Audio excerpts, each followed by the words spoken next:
We are back on Earth, in good old alien Earth, everybody. Episode 6, entitled The Fly, is a lot to unpack, so let's get started. First off, I noticed a lot of mold this episode. I don't know if all this mold is important beyond the world building, as we know it's due to the high humidity of the area, but there it is. Anyway, we start off with a series of shots of Neverland, including this one that features Clem's body mid-dissection, in a very similar style to Malachite, which is interesting because the filmmakers were very clear in showing the ticks burrowing into Clem's tasty flesh last episode. What exactly happened with those little buggers? And actually, looking back at it now, I'm being an idiot. This is not Clem's body. It looks like it's actually Bronski's body, which brings up a whole nother slew of questions. Isn't there already a hole in his chest? Do we really need to pull it back? I don't think so. We listen to Boy Cavalier read more from Peter and Wendy while Wendy tries chatting with her new best friend. This is really cool too. We haven't seen a little Xeno at quite this age before, and the way the designer kept the head attached to the spine like this is a really cool addition to xenobiology. My only qualm is that it suggests that this bit from Alien Romulus isn't canon, and I don't know, at this point it's getting a little frustrating just how many things aren't canon that have been shown or explained in previous movies. As for the passage of Peter and Wendy, this one is all about the importance of growing up, something we'll see a bunch of characters either do or attempt to do throughout the episode. Meanwhile, Joe has a conversation with Kirsch, wherein Joe expresses his need to take Marcy away from all of this to be a happy family. Homeboy really goes to bat for his sister's safety, but Kirsch is all like, nah, dog. You're just an onion. Also, I was mistaken in my previous video. That was Nibs getting scanned, not Wendy. I'm a dunderhead. Anyway, while Nibs is in charging mode, we learn that she has some form of trauma in her past, and that Dame Sylvia believes all she needs is therapy. Adam Ines, however, disagrees and demands a complete memory wipe, to which Arthur disagrees and gets fired. Damn. It's okay, I'm sure he'll have a long, happy life away from Prodigy. Oh, more importantly, we learned that there's an event planned in 3 weeks to unveil the hybrids. Listen to me, both of you. This unit is going to be smiling and waving from the stage 3 weeks from now. And when the information architects of the Five talk to her over canapes and cocktails, I want her to be calm and charming. An event which we very well may never get to, but I for one could see giving us quite a horror show. Then Joe is a real wet blanket about the whole taking in violent alien organisms thing. Marcy, meanwhile, thinks that this particular Xeno could be a good boy. Joe, I think this one could be good. She also explains to Joe that this is a yes place, not a no place, based on something that Boy Cavalier had said. The boy genius said that no is the first step to nothing.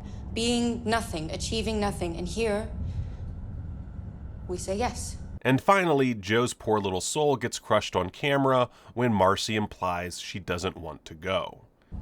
What if I don't want to go?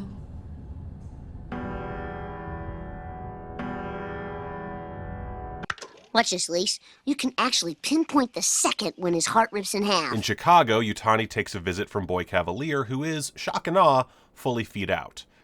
We learn that there is some form of law and order keeping the Five corporations in line, with the Five acting as a governing body. Or at least, there's something like that in place, since Boy Cavalier doesn't seem to give a toot about any of it. Still, he manages to easily asshole his way out of having to hand over the alien specimens for the next 6 weeks of legally mandated quarantine. It's interesting to see someone who's so disinterested in bureaucracy use it to his advantage. You can really get a feel for how much of a hypocrite Boy Cavalier really is. Yeah, 6 weeks is the established precedent for off-world quarantine, isn't that right?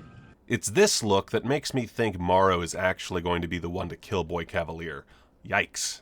Morrow, by the way, is asked his opinion on what to do, and he's basically like, yeah man, time for some sabotage. Having already seen what happens to a bunch of idiots facing an internal saboteur, he knows a thing or two about destabilizing the enemy. Then comes the elevator ride, our first proper meeting between Morrow and Kirsch. Basically, Kirsch bags on Morrow for being a cyborg, Morrow bags on Kirsch for being an old model, and everyone wins because it's great. Within this convo, perhaps the biggest nugget of information we get is that Morrow has killed synths in the past, and it's implied he's killed human beings as well.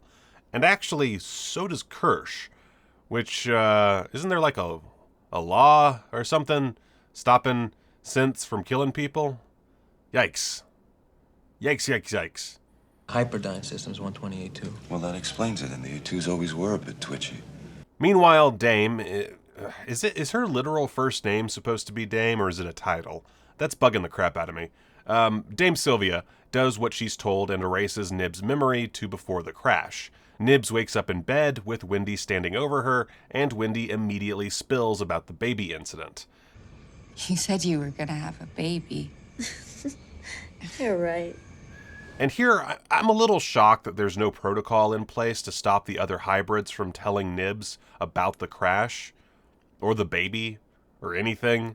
Like, I get that all the human characters are incompetent, but this really bursts the believability chest.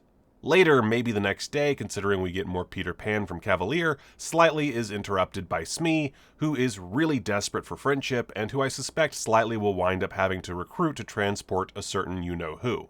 From there, Slightly visits Joe and tries to lead him to the Ovomorphs, but they get interrupted by Rashidi, who needs an extra man for patrol, meaning Joe escapes danger yet again. This scene, by the way, starts with Joe drawing out his escape plan, but it doesn't really tell us much about what his actual plan is meant to be, other than he is going to go down some hallways. During the patrol, Rashidi points Joe toward the boat docks. I'm sure that won't come back into play down the road. There's also this moment. We got a good thing going here. We're alive. We get paid. Don't fuck it up. Yeah, corporate dystopia. After a quick chit-chat between Wendy and a very CGI xenomorph, Isaac gets a call from Kirsch to get back to work. Isaac lies and says Curly isn't with him, and that he can handle it by himself. Once again, actions that will definitely not have consequences. No sir, no consequences to see here. So yeah, Isaac decides to play teacher's pet, and long story short, winds up locking himself in the fly's cage.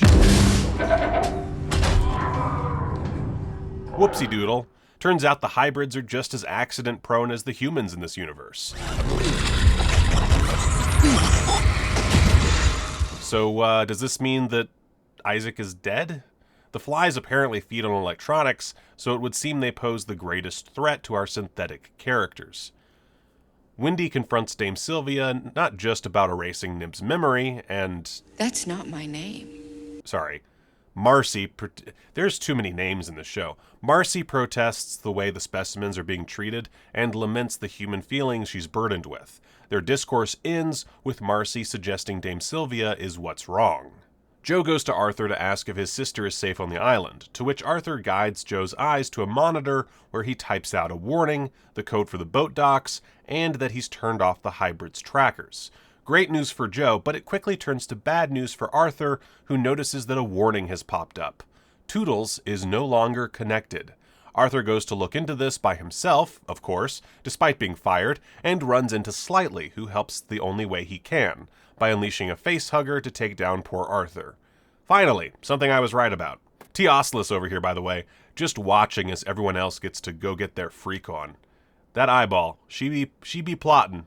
And that's it for episode 6. Not exactly the thrill ride that was attempted by episode 5. This one felt a lot more laid back by comparison, but not without plenty of little plot beats to keep the story moving forward.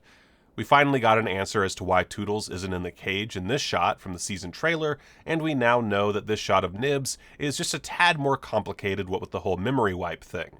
Will the memory wipe be the reason for her next freakout? Is her past trauma something that can't be handled with a memory wipe, much in the way that medication won't fix all symptoms of mental illness? And what about Kirsch? Do you think he's also in the Sabotage game and perhaps set up Isaac to fail in the lab? Let me know in the comments. Until next time, bye-bye.